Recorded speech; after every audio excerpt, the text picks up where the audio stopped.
Hi there, thank you for joining us. If you've probably noticed all those big signs going up touting Canada's action plan to fight the recession. But have you ever wondered what exactly the plan is?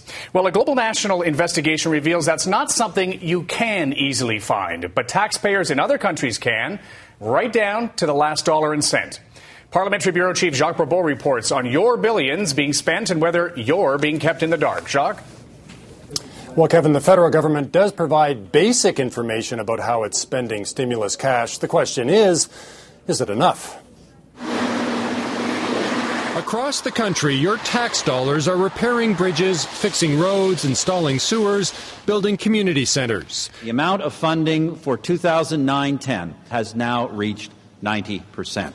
But if you want to find out the details about exactly how Ottawa is spending billions in stimulus cash, critics say you're going to hit a lot of brick walls. I think what's really missing is just basic access to the information itself. Really, it's like the government is saying, don't worry your pretty heads about it. This is our business and not yours. To give you an idea of what Ottawa could be telling you about its stimulus spending, take a look at the dense web of information on the American government's recovery.gov site and compare it to the Canada Action Plan.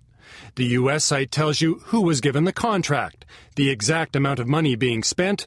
You can search the data by state or agency. It tells you how much money has been paid out, and soon it will tell you how many jobs have been created.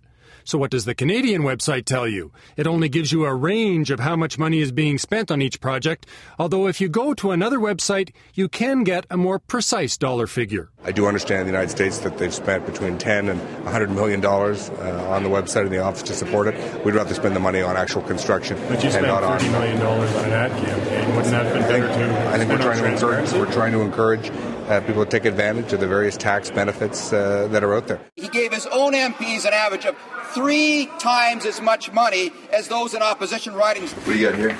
Liberal MP Gerard Kennedy's job is to keep an eye on how the Conservatives are spending. But there's so little information, he's had to gather much of it himself. Why is this missing? In his office, a small army of volunteers has made 3,000 phone calls, trying to piece together what's happening. They've made it very difficult to get just the basics. How much does a project cost? Where is that money going? How much of it is getting done? Things that we know that the ministry and the government know, but they just refuse to make public. Parliament's budget officer is also looking for more information. He sent a letter asking for databases tracking infrastructure projects. The answer he got, we can't give it to you right now, but we're working on it. So why the demands for more information? Well, those who serve as watchdogs in Ottawa say it's hard to keep an eye on something when you don't have a clear idea of what's going on. Kevin? All right, Jacques, thank you very much.